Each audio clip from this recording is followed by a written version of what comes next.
ज्ञान का उसकी समझ में क्या आएगा। तो इसलिए समुद्र भरा है आपके मनुष्य मंदिर में, और महात्मा ये सब कर्मों को चुका देते हैं।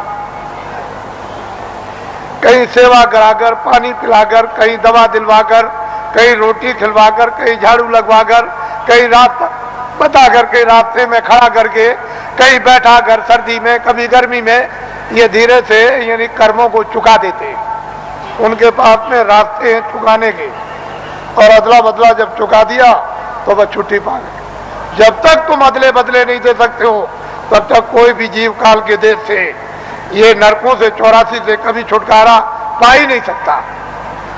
तो महात्माओं के यहाँ भाग भाग के रास्ते चुकाने के हैं, वो जरा से काम से चुका देते। उसको भी बुला लिया, उसको भी बुला लिया, मद्रास से भी बुला लिया, हिमाचल से भी बुला लिया, जंगल से भी बुला लिया, शहर से भी बुला लिया, हिंदू को भी बुला लिया, मुसलमान को और सिख को भी बुला लिया, और गरीब को भी बुला लिया, और अमीर को भी बुला लिया, और बुला करके बस एक दूसरे की सेवा करा देते हैं, सेवा दिलवा देते हैं, और कर्मों को चुका देते हैं कि भाई अब कर्म चुक गया। तुमने नहीं सुना कि सेठ साहूकार जब कर्जा बांटते हैं और कर्जदार जब देने के लायक नहीं होता तो अंत में सेठ साहूकार कहते हैं अच्छा जो तू दे सकता है मूल दे दे।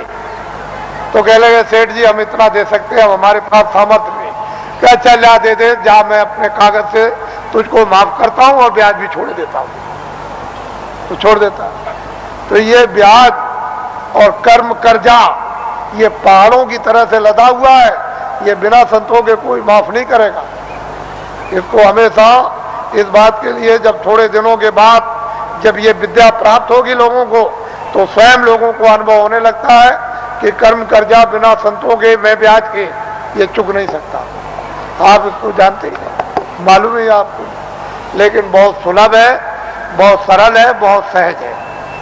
तो इसलिए ये स्थान है जो आपको कल और परसों बताए गए।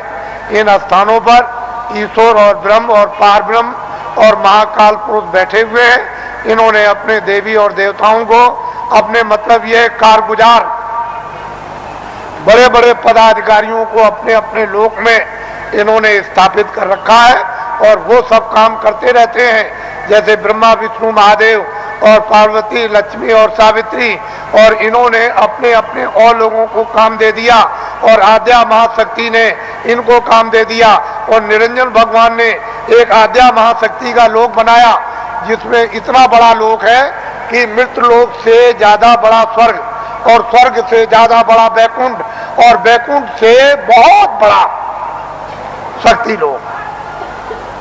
उस शक्ति लोक में स्त्रियां राज करती हैं। पुरुष स्वरूप का यानी पुरुष रूप का और पुरुष की शकल का नाम और निशान नहीं है, वह सारी की सारी स्त्रियों का राज उस मंडल में उसको कौन पार कर सकता है, किसकी सामर्थ्य है। उसके बाद निरंजन भगवान का जो धाम है वो तो मतलब है कितना बड़ा, तो कितना बड़ा। उसके ऊपर फिर माया का देश है, वहां माया ही माया है, वहां पुरुष का कहीं भी नाम निशान उस बड़े इतने बड़े जितने कितने माया के लोग हैं उसमें कहीं भी कोई पुरुष नहीं दिखाई देता। और फिर ब्रह्मधाम, आपको तो ये राज मालूम है। तो इसकी साधना दोनों आंखों के पीछे जो जीवात्मा बैठी है और ऊपर से आवाज आ रही है, लेकिन कान तुम्हारे बंद हो गए और तुम जुग जुग से यानी कितने कल्प बीत गए जब से आए तब से सो गए। कोई तुमको महापुरुष, कोई योगी, कोई सिद्ध पुरुष तुमको जगाने के लिए मनुष्य मंदिर में मिला नहीं कि तुम्हारी जीवात्मा को घाट पर बैठाल के जगा दे। अब ये वक्त और समय आ रहा, हम उस तरह का सब माहौल तैयार किए देते हैं। जब सब चीज तैयार हो जाएगी, खरपतवार जब तैयार हो जाएगा और वो गीला ना हो, सूख जाएगा, तो बस ऐसे माचिस लगाई तो वो 11 रुपये जब माचिस लगेगी तो भक पेट्रोल की तरह से भक आग लग जाएगी। तो जल भून करके तुम्हारे सब सांप भस्म। इसको कहते हैं 11 रुपये अग्नि। ये जब प्रज्वलित होगी तब देखिए आप क्या होता है।